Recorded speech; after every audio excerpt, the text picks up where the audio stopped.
Hey, this is Jacob Evan. Thanks for tuning in. We often hear about the promises which were made by Elohim, by God, with his people. And what were some of those promises?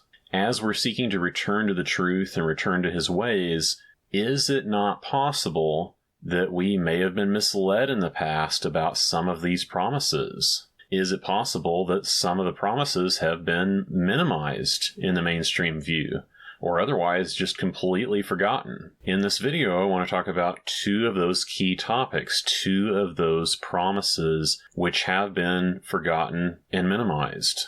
The first one is the significance of the land. The inheritance and the allotment of the land of Canaan, the land of Canaan, to Israel is a key part of the Torah. It is strongly intertwined with the observance of the Torah.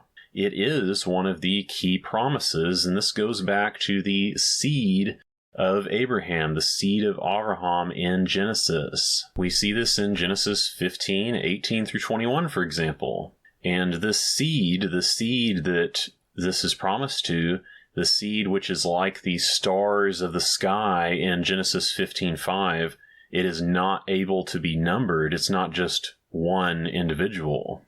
And the promise is reiterated in Genesis 17, 7 through 8, wherein he is going to be the Elohim of Abraham and the Elohim of his seed after him for their generations.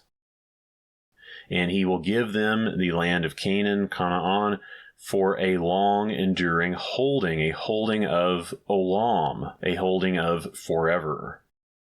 And this is one of the first things which is mentioned to Moses in his encounter at the burning bush in Exodus 3:8, how they are going to be brought into the land of Canaan. And observing the commands is tied with being able to enter into this land, per Deuteronomy 6:18. Also, the eyes of Elohim are continually upon the land, such as in Deuteronomy 11:12. And considering that is the case, we may also want to pay attention to what results from sinning in the land, defiling the land, as referred to in Leviticus 18. The land vomits out its inhabitants if they do the abominations there. Defilement of the land is not tolerated. Therefore, the people need to follow his commandments, lest they be vomited up as well. Another clear connection between the Torah and the land. And the land is one of the last things mentioned in the blessings and in the curses in both Leviticus and Deuteronomy.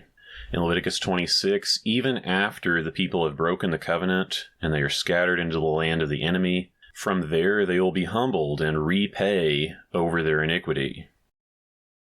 And he will remember the covenant, and he will remember the land.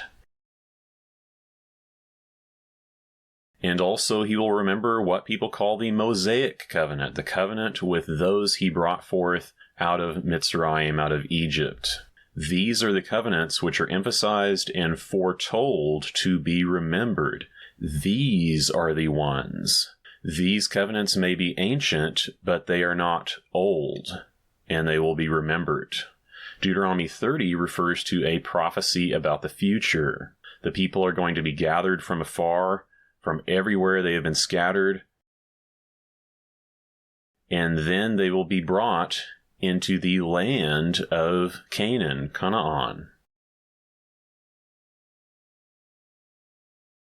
Not only that, but the hearts of the people will be circumcised.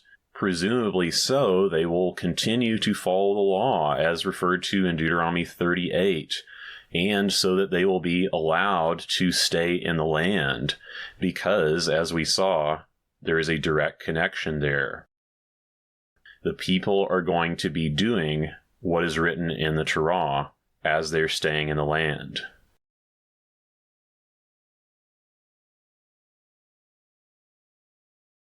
It is for these reasons that I fear what may come upon those within the land right now, since the government of the state of Israel ignores it.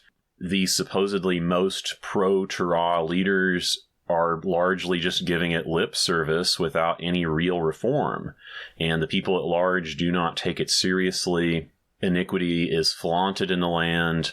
The people of the land do not live in peace, so clearly the blessings of Deuteronomy 30 are not upon them in the way it is described there or elsewhere. In the future, this will be different. The land is a critical part of the Torah. The Torah is not just about people's personal relationship, but it is to be the law of the land, and the land is a critical part of the promises. The second promise or topic, which is often forgotten, ignored, or otherwise reinterpreted to be irrelevant, is the tabernacle. The Tent of Meeting, the tabernacle, is the commanded house of Elohim in the Torah. It is the commanded sacred structure or sanctuary. If it were just a matter to be ignored or to be later thought of as invalid or irrelevant, isn't it interesting the sheer volume of material in the commands about the Tent of Meeting? Most of the commands in the book of Exodus are about the construction and organization of the Tent of Meeting, and the laws for observing at the Tent of Meeting are a focal point of many parts of the Torah text, especially for most of Leviticus and parts of Numbers. If we were to group commands according to topic, the Tent of Meeting would likely hold the most significance by number. If we believe the Torah commands should not be added to or taken away from, then wouldn't it be odd to assume that such a massive number of commands need to supposedly be edited or essentially deleted from our awareness? In fact, there is a blessing mentioned in the Torah regarding the tabernacle. Leviticus 26:11. Part of it says, "And I will give my tabernacle in your midst." It refers to the Mishkan, the tabernacle. And this is not a blessing about being in the wilderness. It's not talking about, when they're wandering around before they get around to getting into the land. It is a blessing which is right after the blessings about having peace in the land, about having rain and an abundance of harvest in the land.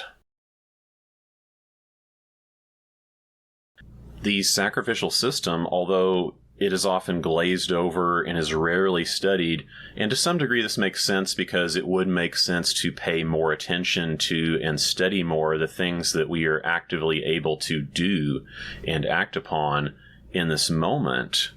But if we pay attention to these sacrificial and ritual commandments, we will see they are overtly connected with the Tent of Meeting and its structure. It is explicit. And it's easy to miss this fact if we just glaze over it or just don't read it.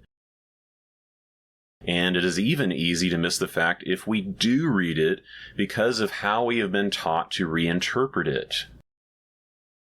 We often hear about Solomon's temple or the rebuilding of a temple, the building of a third temple, even to the point that Torah commands about the tabernacle, Mishkan, or the Tent of Meeting, Ohel Moed.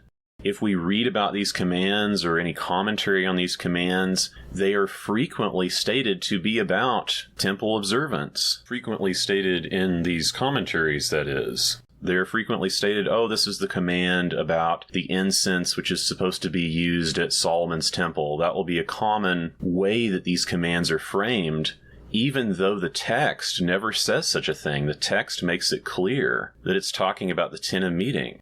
This view about the temple is all based upon later works, later influences that have been imposed over the top of the Torah, often without regard for what the Torah says, even if that is unintentional.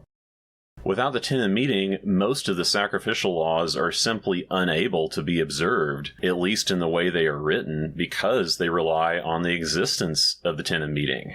And let's consider this for a moment. If, hypothetically, we are given a command in the law that says to offer an animal without blemish, say there's a specific offering we're intending to do, and it says to offer the animal without blemish, what would we do? Would we then seek to offer a blemished animal instead?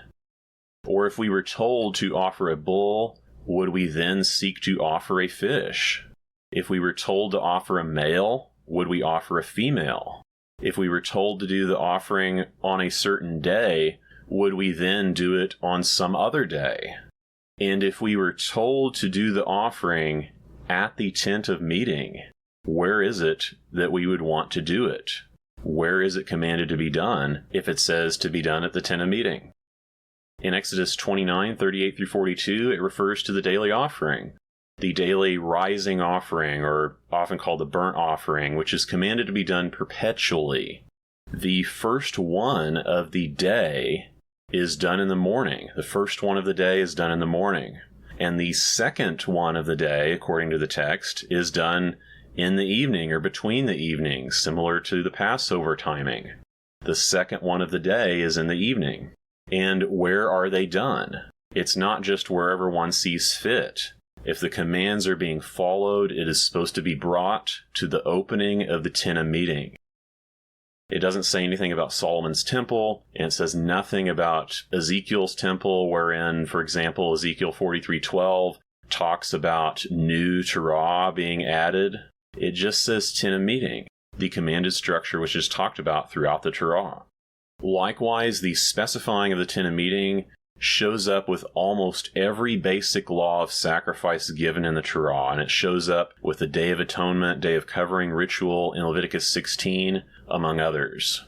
And if we assume the blessings of observance are relevant and important, then the tabernacle, the tent of meeting, will be relevant in the future. And the tithe, which is referred to in Deuteronomy 12:17 as including grain, juice, and oil, clearly involves produce of the land.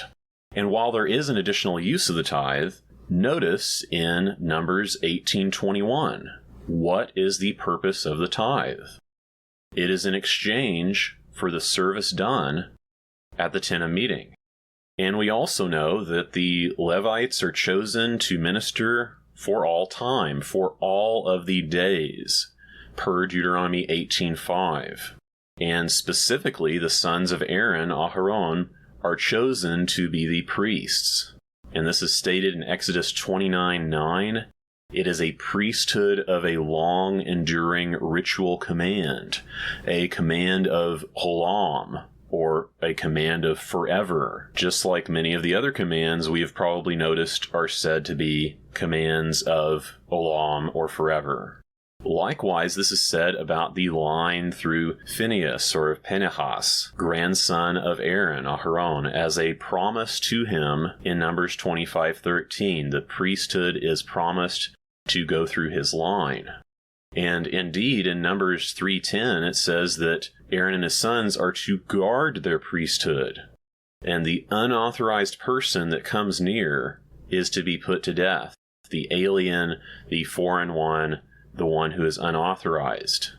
There is not another interfering priesthood because it would interfere with the promises to Aaron and to his grandson Phinehas, and it would interfere with the promise about the tabernacle being given in our midst as a blessing. The tent of meeting is indeed a part of the promises. It is a part of the blessing of following the Torah.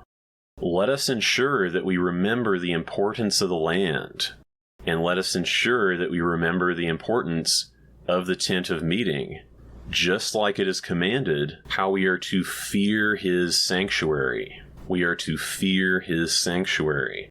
And I wonder how these recognitions might lead to some other recognitions in the text.